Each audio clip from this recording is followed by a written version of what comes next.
कहानी lyrics Hindi presented. पति कौन, यह दूसरी कहानी है बैताल पच्चीसी की। तो आइए शुरुआत करते हैं।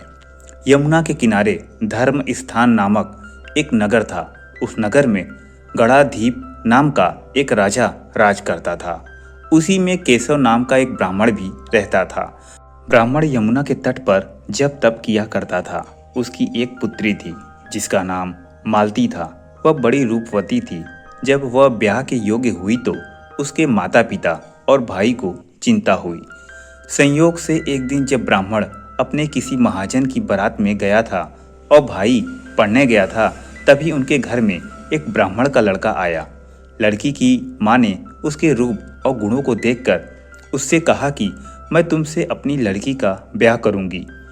और उधर ब्राह्मण पिता को भी एक दूसरा लड़का मिल गया और उसने उस लड़के को भी यही वचन दे दिया। और उधर ब्राह्मण का लड़का जहाँ पढ़ने गया था वहाँ भी उसने एक लड़के से यही वादा कर आया। कुछ समय बाद बाप बेटे घर में इकट्ठे हुए तो देखते क्या है कि वहाँ एक तीसरा लड़का भी मौजूद है। दो उनके साथ आए हुए थे। अब क्या हो, ब्राह्मण, उसका लड़का और ब्राह्मणी बड़े सोच में पड़ गए। देव संयोग से हुआ कि लड़की को सांप ने काट लिया और वह मर गई।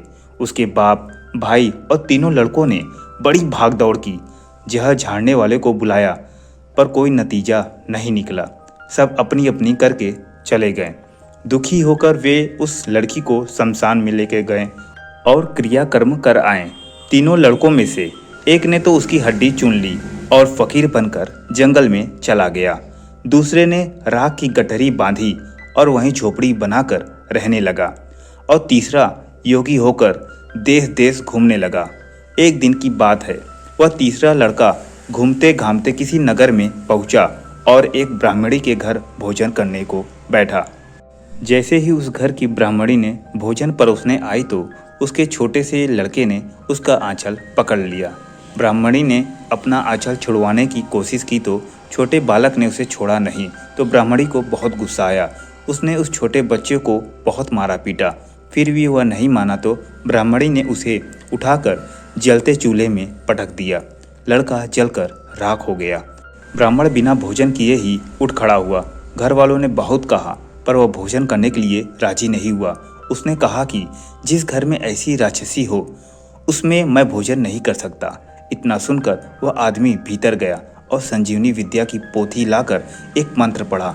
जलकर राख हो चुका लड़का फिर से जीवित हो गया। यह देखकर तीसरा लड़का सोचने लगा कि अगर पोथी मेरे हाथ में पड़ जाए तो मैं भी उस लड़की को फिर से जीवित कर सकता हूँ। इसके बाद उसने भोजन किया और वहीं ठहर गया। जब रात को सब खा पीकर सो गए तो वह ब्राह्मण का पोथी चुपचाप लेकर चल दिया।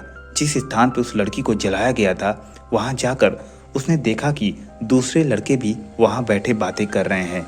इस तीसरे लड़के ने कहा कि मुझे संजीवनी विद्या की पोथी मिल गई है और वह मंत्र पढ़कर लड़की को जीवित कर सकता है। तो उन दोनों ने हड्डियां और राख निकाली। लड़के ने जैसे ही मंत्र पढ़ा वो लड़की जिंदा हो गई। अब तीनों उसके पीछे आपस में झगड़ा करने लगे। इतना कहकर बैताल बोला, राजा बताओ कि वह लड़की किसकी स्त्री होनी चाहिए।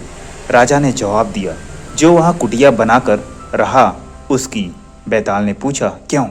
राजा बोला, जिसने हड्डियां रखी वह तो उसके बेटे के बराबर हुआ और जिसने विद्या सीखकर जीवन दान दिया हो वह बाप के बराबर हुआ और जो राख लेकर रमा रहा वही उसका हकदार हुआ।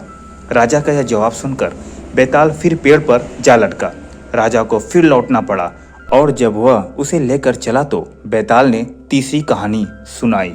तो दोस्तों, आपको यह कहानी कैसी लगी मुझे कमेंट बॉक्स में ज़रूर बताएं और आगे की स्टोरी सुनने के लिए मेरे चैनल कहानी लिरिक्स हिंदी को लाइक और सब्सक्राइब करना ना भूलिएगा।